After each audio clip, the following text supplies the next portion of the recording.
Muscle اپنا کام کر چکی تھی۔ اس نے فوراً سے جیب سے اپنا فون نکالا، اس پر 4 بجے کا الارم سیٹ کیا، اور پھر وہ انہی بے چاپ قدموں سے کمرے کے باہر آ گئے، دروازے کو کھلا رہنے دیا، سامنے پڑی بوتل واپس اٹھائی، اس کو لبوں سے لگاتے وہ اپنے کمرے کی طرف بڑھ گئے، اور جب صحن بھاری ہونے لگا تو مسکل سے بہتر کیا چیز ہو سکتی تھی ہر چیز کو پاز کر دینے کے لیے۔ کمرے میں داخل ہوتے اس نے شرٹ کو تن سے جدا کیا، نڈھال انداز میں بستر سے جا لگا، بوتل کو 2-3 گھونٹ میں ختم کیا اور فون کو کان کے قریب لا کر رکھ دیا۔ سرخ آنکھوں کے سامنے سست روئی سے چلتا پنکھا دھندلانے لگا تھا۔ اس نے آنکھیں بند کرنے سے پہلے کھڑکی سے باہر آسمان کو دیکھا، یہ یاد رکھنے کی کوشش کی کہ اس کو اٹھنا ہے، ابھی صبح ہو رہی ہے اور اس کو اٹھ کر ریسٹورانٹ ڈیوٹی پہ جانا ہے۔ بالآخر ہاتھوں میں موجود بوتل زمین سے جا ٹکرائی، رونتے ہوئے وہ بستر کے نیچے گم ہو گئی۔ آئزک نے بھی آنکھیں موند لی اور نیند کو خود پہ حاوی ہونے دیا۔ ایک جہاں سے دوسرے جہاں منتقل ہوتے اس نے بند آنکھوں کے پیچھے اپنے آپ کو ایک لکڑی کے بینچ پہ بیٹھا پایا، جس کے سامنے 2 پرندے پرواز کر رہے تھے، بھورے اور نیلے پرندے۔ اس کی جنبش کرتے لب ہلکی سی سرگوشی میں اسے سوال کر رہے تھے، کوکو یا البرٹروس۔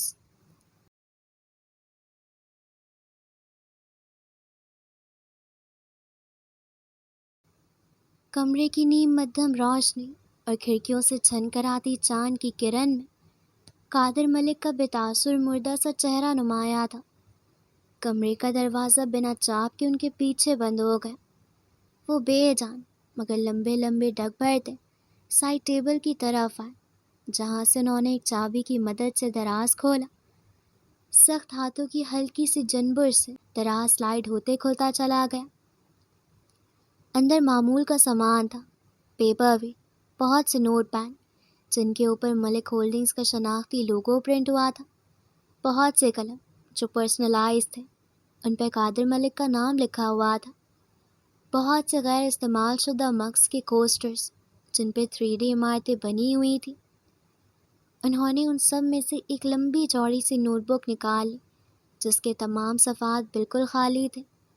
ایک قلم جس کا رنگ نیلا تھا، وہ بھی اپنی چمک کے لحاظ سے بالکل نیا لگتا تھا۔ وہ سامان ہاتھ پہ پکڑے بستر پہ آ بیٹھا، نرمی سے نوٹ بک کے صفحے پلٹے، ایک صاف اور بے داغ صفحہ تلاش کیا جس پہ 1 انچ کا بھی نشان موجود نہ ہو، نوٹ بک کو طے کر کے درست کیا، نظر قلم تک اٹھی۔ شاید پہلی بار انہوں نے قلم ڈیزائننگ کی امید سے نہیں اٹھایا تھا۔ قلم کی نوک پہ سیاہی کی بوند صفحے کے جال میں قید ہوتی چلی گئی۔ اس قلم کو محسوس ہوا کہ اس کے لکھتے لفظوں میں کپ کپی در آئی ہے، البتہ وہ قلم بے آواز لکھتا گیا۔ رات کی تاریکیوں کے درمیان ایک بے رنگ سا کمرہ ان کے لفظوں کی روشنی سے رنگے کوثر میں ڈھلتا چلا گیا تھا، اور یہ لفظ ہی تو تھے جو ہمیشہ روشن رہ جانے کے لیے نقش کیے جاتے ہیں۔ زرگل، جب تمہیں یہ خط موصول ہوگا تب تک بہت وقت گزر چکا ہوگا، وہ وقت بھی گزر جائے گا جب تم میری وجہ سے تکلیف سہ کر خاموش رہو گی، اور وہ وقت بھی گزر جائے گا جب تک تم مجھ سے نفرت کرو گی۔ یہ خط تمہیں تب ملے گا جب تم مجھ سے شناسائی نہیں رکھ پاؤ گی، جب میں تمہاری زندگی کا ایک دھول آلود باب بن جاؤں گا، جب تم مجھ سے آگے بڑھ کر زندگی میں نئے لوگ تلاش کرو گی، جب تم بالآخر زرگل بن جاؤ گی۔ وقت کا حساب بکھر گیا تھا، رات کا نہ جانے کون سا پہر کون سے پہر میں ڈھل گیا تھا، مگر وہ قلم نہیں رکا، ایک صفحے سے دوسرا پلٹ گیا اور وہ قلم لکھتا چلا گیا۔ شب فراق کے 3 بج گئے، میرے کمرے میں آؤ۔ لمحے بیتے، کمرے کا دروازہ کھٹکھٹاتے کھل گیا۔ سامنے ایک نوجوان تھا جو ہاتھوں کو پیچھے باندھے مؤدبانہ انداز میں کھڑا تھا۔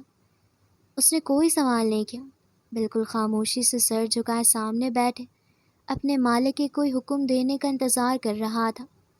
البتہ اس کی جھکی نظروں کے سامنے اسے ایک نفاست سے چکور طے شدہ کاغذ نظر آیا جس کے اوپر ایک پیپر کلپ لگی ہوئی تھی۔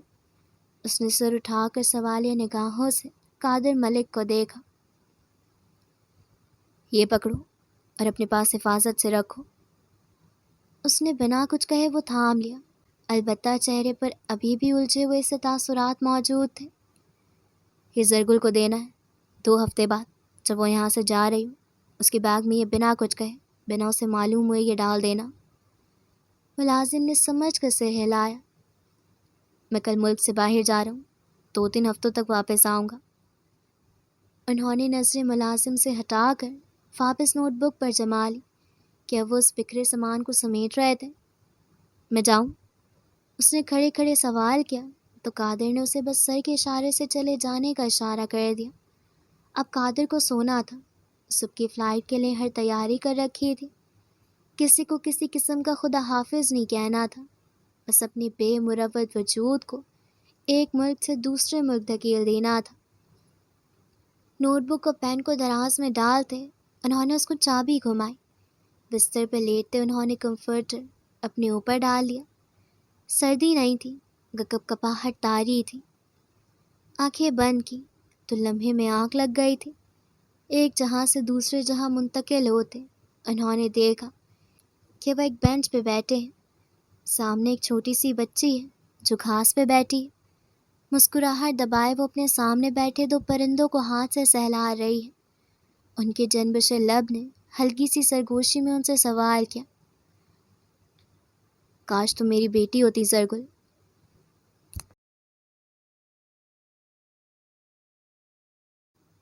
کمرے میں داخل ہوتے اس نے پانی کا جگ دھڑام سے میز پر رکھا۔ سطح تک بھرا پانی چھلک چھلک کر آدھا ہو چکا تھا۔ زرگل نے ٹیبل تک آتے بہت سے ٹشو ایک ساتھ باکس سے نکالے، آنکھیں رگڑ ڈالی۔ شیشے کی طرف بڑھتے اس نے اپنا عکس دیکھا تو سب سے پہلے توجہ آنکھوں کی طرف گئی جو نیند اور آنسوؤں سے سرخ سی ہو چکی تھی۔ ٹشو کو آنکھوں پہ مسلسل رکھنے کے باوجود بھی آنسو ابل ابل کر امڑ رہے تھے۔ اس نے کبھی زندگی میں سوچا بھی نہیں تھا کہ ایک دن اس کو اتنی تکلیف دے سکتا ہے۔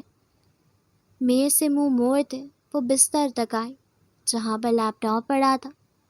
اس نے بہت سوچا تھا کہ وہ اپنا ناول کینیڈا میں شروع کرے گی۔ اس کو اپنا ناول کینیڈا میں لکھنا تھا، مگر اس وقت دماغ پہ صرف ایک چیز سوار تھی، ایک فکرہ، ایک جملہ۔ ہر لو سٹوری میں 2 مرکزی کردار ہوتے ہیں زرگل، رومانٹیسائز کرو زندگی کو، کیونکہ تم میری زندگی کا مرکزی کردار نہیں ہو اور نہ میں تمہاری زندگی کا مرکزی کردار ہوں۔ وہ قادر کی کہی گئی اس بات کو ذہن سے نکال ہی نہیں پائی تھی۔ جب وہ لوگوں اور چیزوں سے موو آن نہیں کر سکتی تھی تو لفظوں میں تو اس کا خواب طفولیت بستا تھا۔ لیپ ٹاپ گود میں رکھے اس نے گہری گہری سانسیں بھری۔ ٹشو آنکھوں سے جدا نہیں ہوئے تھے۔ اس نے دھیرے ہاتھوں کو ماؤس پیڈ پہ چلایا۔ کریٹ اے نیو فائل، سامنے ایک آپشن آیا۔ اس نے اس پہ کلک کیا، پھر فون کا چناؤ کیا، سائز بڑا کیا اور درمیان میں لاتے اس نے لکھا untitled, name to be selected. اس بے نام ڈاکیومنٹ کے لیے اس کے پاس فی الوقت کوئی نام نہ تھا، البتہ جو اس کو ابھی لکھنا تھا اس نے وہ پہلی سطر سے شروع کیا۔ دماغ تیز تیز چل رہا تھا، لفظ خود بخود اپنے آپ کو ترتیب دے رہے تھے۔ یہ سب بہت غیر متوقع تھا، مگر ہر لکھاری جانتا تھا کہ سب سے حسین مواقع ہمیشہ غیر متوقع اتفاقات سے جنم لیتے ہیں۔ اگر ہر چیز مجھے خود ہی کرنی اب سے، تو پھر ایک ٹوٹے دل کے ساتھ ہی صحیح، I can do anything with a broken heart۔ لبوں سے اپنے آپ میں ہی سرگوشی کرتے اس نے کورے کاغذ کو ذہن میں تصور کرتے کی پیڈ پر انگلیاں چلائیں۔ ہر لو سٹوری میں 2 مرکزی کردار ہوتے ہیں، 2 مختلف زندگیوں کو جینے والے دنیا میں موجود 2 بے حد معمولی سے لوگ، مگر اس کہانی میں، اس لو سٹوری میں وہ معمولی نہیں ہوتے۔ دنیا ان کے ارد گرد گھومتی ہے، ہم ان کے روزمرہ کے معمول کو ان کے زاویے سے دیکھتے ہیں۔ تیز تیز چلتی انگلیاں اور ان کے تلے دبتے حروف سامنے اسکرین پر نمایاں ہو رہے تھے۔ اور پھر مووی کے شروع کے 25 منٹ میں نیو یارک کی ایک ہجوم سے رستہ سڑک کے درمیان وہ 2 لوگ ایک دوسرے سے ٹکرا جاتے ہیں۔ 2 دنیاؤں کا ایک سنگم برپا ہوتا ہے۔ ان دو وجود کے حصار میں کافی کا کپ اور مختلف فائل سے نکلتی بے شمار کاغذات ہوا میں گردش کرتے ہیں۔ ارد گرد کے لوگ معمول کے مطابق اپنا کام کر رہے ہوتے ہیں، مگر کہانی کے وہ دو کردار وہیں ٹھہر جاتے ہیں۔ اس نے ہمیشہ سے ایک لو سٹوری لکھنے کا ارادہ کیا تھا، مگر ایسے نہیں۔ اس نے کبھی نہیں سوچا تھا کہ وہ ایک لو سٹوری کی شروعات ایک ٹوٹے دل کے ساتھ لکھے گی۔ اس کو ہمیشہ سے کینیڈا کے بارے میں لکھا تھا، مگر نہ جانے کیسے اس نے نیو یارک کا انتخاب کیا تھا۔ ایک لمحے میں، ایک پل میں لڑکا زمین پہ جھک جاتا ہے، دوسرے کو اس کے کاغذات سمیٹنے میں مدد دیتا ہے، اور مقابل کھڑی لڑکی اس کے جنرس گیسچر کو دیکھ کے ہلکا سا مسکرا دیتی ہے۔ کی پیڈ پر چلتی انگلیاں ایک لمحے کو ٹھہر گئی۔ سرگل نے کچھ سوچا، اس کے ناول کا مرکزی کردار کیسا ہوگا؟ اس کی شکل و صورت، اس کے پہننے بولنے کا انداز۔ اس نے کچھ بھی صحیح سے پلان نہیں کیا تھا، مگر ایک چیز جو اس کے دماغ میں اپنے مرکزی مرد کردار کو لے کر واضح تھی کہ وہ آرٹسٹ ہوگا، ایک پینٹر۔ سرگل کے لب مسکرا نہیں پائے تھے، کیونکہ وہ جانتی تھی کہ وہ ایک فکشن لکھ رہی ہے، ایک فرضی کہانی۔ میکان کی انگلیاں دوبارہ سے حرکت کرنے لگیں۔ وہ دونوں سوری اور تھینک یو کے کلمات کا تبادلہ کرتے ہیں، نام پوچھتے ہیں، پھر واپس سے مسکراہٹ دبائے ایک دوسرے کو دیکھتے ہیں، پھر واپس سوری اور تھینک یو کا تبادلہ ہوتا ہے۔ نیو یارک کی شام مینہٹن کی کسی عظیم الشان عمارت کے پیچھے ڈوب رہی ہوتی ہے، جب سورج کی ایک نرم کرن لڑکی کی ہیزل آنکھوں کو لڑکے کی آنکھوں سے پار سنہرا کر دیتی ہے۔ نیو یارک کی تفصیلات اس کی انگلیوں اور دل سے بہہ رہی تھیں۔ اس نے نیو یارک کو دل سے جانا تھا، یہ اس کا خواب تھا۔ ان تمام تفصیلات کو لکھتے اس کے دل میں ایک عجیب سا احساس بھرایا تھا، نرماہٹ۔ اور لڑکا جس نے عام سی سفید شرٹ پہ معمولی سی بٹن اپ پہن رکھی ہے، آستینیں جو کوہنیوں تک مڑی ہوئی ہیں، اور کثرتی بازو جن پہ نقش و نگار بنے ہوئے ہیں۔ اس کے گال ڈمپل سے سجے ہوئے ہیں اور ماتھے پر نرم لکیریں ہیں۔ لڑکی اس کو دیکھتی ہے، ایک نظر، دو نظر، بنا کسی تاثر وہ لکھتے جا رہی تھی۔ جھوٹ، فریب، ایسا کبھی اصل زندگی میں نہیں ہوتا تھا، تو لوگ کبھی ایسے نہیں ملتے، محبت کبھی ایسے شروع نہیں ہوتی تھی۔ اس سے تو شاید اب یہ بھی معلوم نہ تھا کہ محبت نام کی شے ہوتی کیا ہے، مگر جھوٹ و فریب ہی صحیح، وہ لکھتی چلی گئی، کیونکہ یہ افسانہ تھا، افسانے میں سب بہتر ہوتا ہے۔ نیو یارک کے سائڈ وے پہ قدم دھرے وہ دو لوگ ہی جن کو اس شام اب گھر جانے کی دیر نہیں، جن کی صبح سے دن تک کی تھکاوٹ اب بیمانی سی ہو گئی ہے۔ یہ دو لوگ ایک دوسرے سے باتیں کرتے ہیں، ورک امپلائمنٹ کا پوچھتے ہیں، کس فیلڈ میں کون سی جاب کی جا رہی ہے، مینیجر کی برائیاں۔ پھر یہ دونوں لوگ ایک دوسرے میں کامن پوائنٹس تلاشتے ہیں، کوئی ایسی چیز جو ان دونوں کو ہم آہنگ بنائے۔ وہ اس گفتگو کو کہیں لیڈ کرنے کی کوشش کرتے ہیں کہ جب لڑکا اپنا موقع آزماتا ہے۔ رات کی تاریکی اب ماہر شب پہ بھی غالب آ چکی تھی، ہر طرف اندھیرا تھا، اور اس کے کمرے کی دیواروں میں کی بورڈ کی ٹھک ٹھک محفوظ ہو رہی تھی۔ "You are one beautiful lady." زرگل کے لبوں پہ ہلکی سی حرکت ہوئی، مگر وہ اب بھی مسکراہٹ میں نہ ڈھل پائے۔ وہ مسکراتے ہوئے اس کی سنہری آنکھوں میں دیکھتے اس کی تعریف کرتا ہے۔ لڑکی اس بات پہ حیران نہیں ہوتی، بلکہ بس ہلکے سے شانے اچکا کر بالوں کو انگلیوں کے ذریعے بس کان کے پیچھے اڑساتی ہے، اور پھر کہتی ہے۔ زرگل نے ایک لمحے ٹھہر کر سوچا کہ اس کے ناول کی ہیروئن اپنے ناول کی ہیرو کو کیا کہے گی، جینٹل مین یا پھر جنرس مین۔ لمحے گزر گئے، اس نے دماغ پہ زور دیا، بہت سے الفاظ ڈھونڈنے چاہے، مگر آخر میں وہ سب سے منفرد نام کے ساتھ گئی، thank you old man. Old man, یہ وہ نام تھا جو بہت سے مردوں کو پسند نہیں آتا، کیونکہ کوئی بھی اپنے آپ کو بوڑھا ہوتے تسلیم نہیں کرنا چاہتا، مگر اس کے ناول میں اس کا کردار اس نام پہ برا نہیں منائے گا، کیونکہ وہ فائن وائن کی طرح ایج کرے گا۔ اس کے بال گہرے رنگوں کے نہیں ہوں گے، اس کے بال سفید ہو رہے ہوں گے، اس کی عمر بڑھ رہی ہوگی اور چہرے پر جھریاں ہوں گی، مگر پھر بھی وہ اس کے ناول کا ہیرو ہوگا، کیونکہ وہ مرد ہوگا، وہ برا نہیں منائے گا۔ اور اس سب میں وہ پہلی بار ساتھ مسکراتے ہیں، یا پھر شاید ہنس بھی دیتے ہیں۔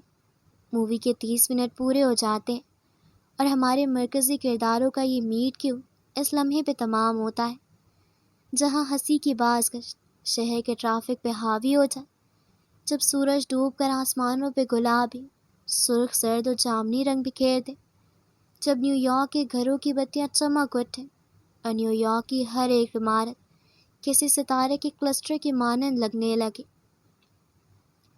زرگل نے نظریں ہٹا کر کھڑکی کے باہر دیکھا۔ تاریک رات، آسمان پہ کوئی تارا نظر نہ آ رہا تھا۔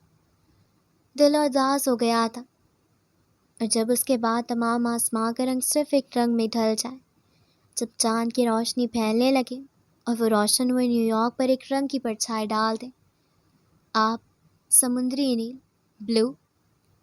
اسے سمجھ نہیں آیا اس نے نیلے رنگ کو اتنی ترجیح کیوں دی، مگر بس دل نے کہا کہ نیلا اس کا رنگ ہے، سو اس نے لکھ دیا۔ ایک دوسرے کے کندھوں کے پار سے نکلتے وہ دو لوگ واپس ملاقات کرنے کا وعدہ اپنے دل میں سما کر چلے چلتے ہیں۔ مووی کا نام بڑی اسکرین پر آیا نظر آتا ہے، اور پھر ایک لو سٹوری کی شروعات ہوتی ہے، جس کا انجام پھر جیسا بھی ہو، اس کی شروعات محبت، لمحات، مثبت ارادوں اور ایک نئے سفر کی بنیاد پہ ہوتی ہے۔ جب زندگی کی دوڑ پہ گامزن دو مسافر ایک دوسرے کے ہمراہ ہونے کا وعدہ کرتے ہیں، اور پھر نہ جانے کیوں اس کی آنکھوں میں موجود پانی دوبارہ سے بھرنے لگا، ایسے جیسے وہ کبھی ٹھہرا ہی نہ ہو۔ اس نے انہیں دوبارہ سے اندر دھکیلنا چاہا، مگر سامنے کی اسکرین دھندلا گئی۔ یہ کیا ہوا تھا؟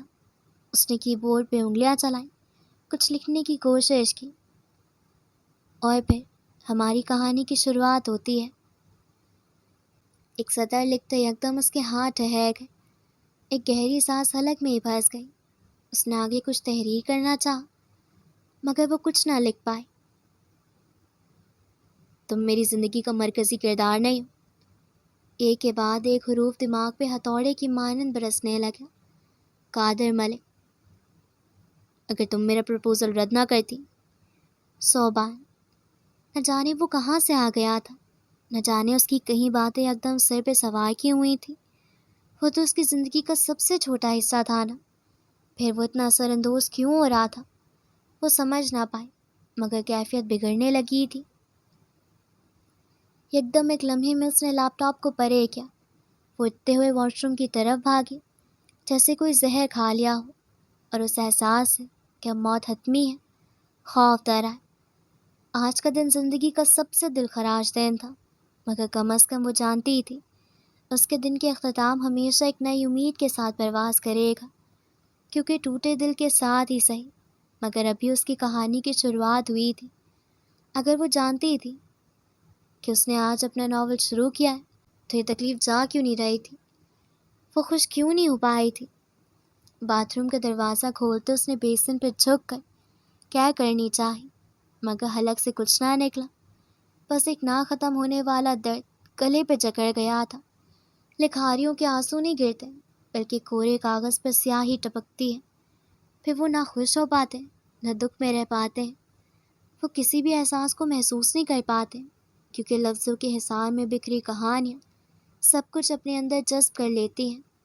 درد، دکھ، شکوے، محبتیں، پچھتاوے، سب کچھ، اور لکھاری کھوکھلا رہ جاتا ہے۔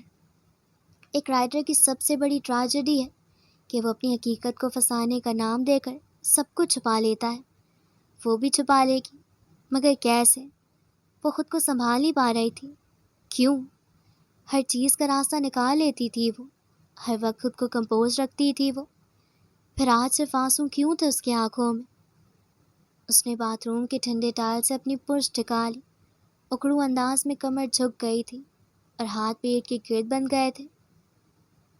کاش تم میری بیٹی ہوتی۔ آنکھیں اتنی زور سے بند کر لی کہ اب ان سے پانی بہنے لگا تھا۔ قدم لمحہ بلمحہ بے جان ہو رہے تھے۔ نیو یارک کے تازہ دم موسم میں داخل ہوتی نرم گرمائش اس بات کا ثبوت تھی کہ بالآخر یہ شہر بھی سرد ہواؤں کو میزبانی پہ خدا حافظ کا لفظ ثبت کرنے کو تیار تھا۔ شام منہٹن کا سورج عظیم الشان عمارتوں کے پیچھے ڈوب رہا تھا اور وہ ربڑ کے دستانے چڑھائے ڈمپلنگز کو ان کی خصوصی شکل میں ڈھال رہا تھا۔ اندر موجود سبزیوں کے رنگ باہر کو بھی نظر آتے تھے۔ وہ اس وقت چائنا ٹاؤن میں موجود ایک نہایت ہجوم سے لبریز ریسٹورانٹ یو وانگ کے اندر کھڑا تھا۔ یہ چائنا ٹاؤن اور لٹل اٹلی کو ملواتی روڈ کے بالکل کنارے پوائنٹی شکل میں بنا ہوا تھا، ایسے کہ آدھا ریسٹورانٹ شمالی جانب کو کھلتا تھا اور آدھا ریسٹورانٹ مغربی جانب کو۔ اوپر الزبیتھ اسٹریٹ کا سائن تھا جس کے نزدیک بہت سے لوگ کھڑے اپنا موبائل استعمال کر رہے تھے اور بہت سے لوگ زیبرا کراسنگ رکنے کا انتظار کر رہے تھے۔ جہاں وہ کھڑا تھا وہاں سے ایک اوپن ونڈو یعنی بنا شیشے کی کھڑکی تھی جس کے ساتھ ایک سیاہ بورڈ تھا۔ اس پہ سفید چاک سے ڈمپلنگز کی قیمتیں لکھی ہوئی تھی۔ اس کے ساتھ فی الوقت وقت ایک اور شخص تھا جس سے اس کی اتنی جان پہچان نہیں ہوئی تھی۔ وہ نیا آیا تھا جو گاہکوں کو سنبھالنے کا کام کرتا تھا۔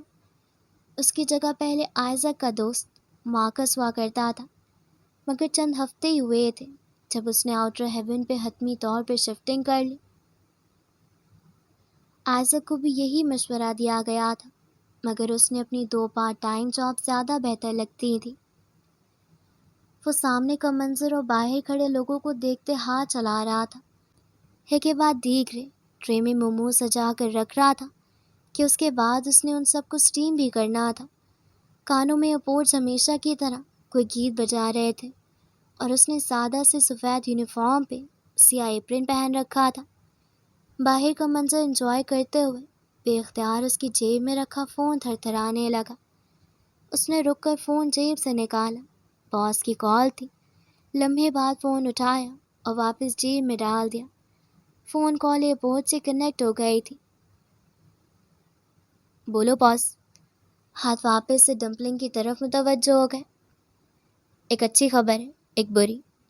آئزک ٹھہر گئے، ہاتھ ہلکے ہو گئے اور آنکھیں سامنے سڑک پہ جم گئی۔ کیا؟ اس نے پوچھا۔ اچھی خبر یہ ہے کہ ایلن سے بات ہو گئی ہے میری، اور وہ تمہارے آرٹ ورک کو AGO آرٹ گیلری آف انتاریو میں 30% کمیشن کے ساتھ لوکیٹ کرنے کو تیار ہے۔ اس کو تمہاری بنائی گئی پینٹنگز پسند آئیں، مگر اس کی جو سانس اچھی خبر پہ بحال ہوئی تھی وہ مگر پہ واپس اٹک گئی۔ مگر وہ چاہتی ہے کہ وہ آرٹ کو پرسنلی دیکھے، اور مسئلہ یہ ہے کہ وہ اس وقت نیو یارک میں نہیں ہے، اور یویوئی کوسواما کی ایگزیبیشن ایونٹ تک وہ نیو یارک میں ہوگی نہ کینیڈا میں۔ وہ کہہ رہی ہے تم مجھ سے قطر میں ملو۔ آئزک کے چہرے پہ صاف پریشانی تھی۔ ڈمپلنگز بناتے ہاتھ سست ہوتے جا رہے تھے۔ میں اس سے قطر میں کیسے مل سکتا ہوں؟ میں تو یہاں سے ڈائریکٹ کینیڈا کی فلائٹ لے رہا ہوں۔ اس نے ساتھ ماتھے پہ انگلیاں پھیری، پسینے کی تہہ صاف کی۔ تمہیں کنیکٹنگ فلائٹ لینی ہوگی۔ زیادہ سے زیادہ میں یہ کر سکتا ہوں کہ ایلن کو تم سے ایئرپورٹ پہ ملنے کے لیے منا لوں تاکہ تمہارے لیے وہ بے وقت ضائع نہ ہو۔ آئزک خاموش رہا۔ وہ گہری سوچ میں مبتلا ہو چکا تھا، کوئی راستہ تلاش کر رہا تھا۔ میں اس کو آرٹ ورک کا ارسال کروا دیتا ہوں۔ تمہیں لگتا ہے اس کے پاس تمہاری میل کی خبر رکھنے کا وقت ہوگا؟ ایونٹ 1 ماہ میں۔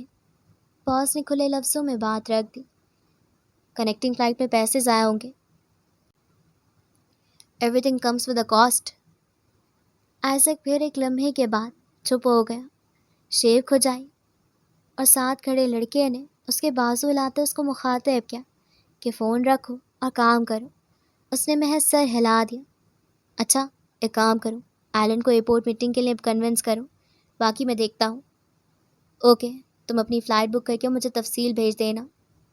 کل تک کرتا ہوں۔ ساتھ ہی اس نے یہ پیس پہ انگلی رکھتے کال کاٹ دی۔ ذہن الجھ گیا تھا۔ وہ بہت سوچنے کے بعد بھی کوئی درمیانہ راستہ نہیں نکال پا رہا تھا، اور جب کوئی راستہ نظر نہ آتا تو دن ویسے ہی خراب گزر جاتا تھا۔ ہمارا رحال کا ایپیسوڈ 2 کا پارٹ 3 جو وہ یہیں پہ اینڈ ہوتا ہے۔ اب جو ہے ہو سکتا ہے آگے 2 پارٹ آئے اور ہو سکتا ہے 1 پارٹ آئے، کیونکہ میں شور نہیں ہوں، کیونکہ آگے بھی ابھی کافی سارے پیجز بچتے ہیں، آلموسٹ 70 پیجز ہیں۔ تو ہو سکتا ہے میں اس کو بریک کر دوں. اگر 2 پارٹ آئیں گے تو جو 2 پارٹ ہوں گے نا وہ تھوڑے کم ڈیوریشن کے ہوں گے، اور اگر ایک پارٹ ہی آیا تو وہ 1 گھنٹے سے اوپر کا ہوگا. تو جی اچھا، ایک اور چیز اس ایپیسوڈ کے بارے میں جہاں تک ہم نے پڑھی ہے وہ یہ چیز تھی کہ شاید زرگل جو ہے وہ قادر ملک کی اصلی بیٹی ہے اور اس کے پیچھے کوئی بیک سٹوری ہو. یہ صرف میرے اندازے ہیں، باقی یہ بھی پتہ نہیں کیا ہے، مگر یہ جہاں تک میرا دماغ جو ہے وہ چل پا رہا ہے یہ ادھر تک کے اندازے ہیں کہ جو مجھے لگ رہا ہے. باقی میں بالکل بھی شور نہیں ہوں کسی بھی چیز کے بارے میں.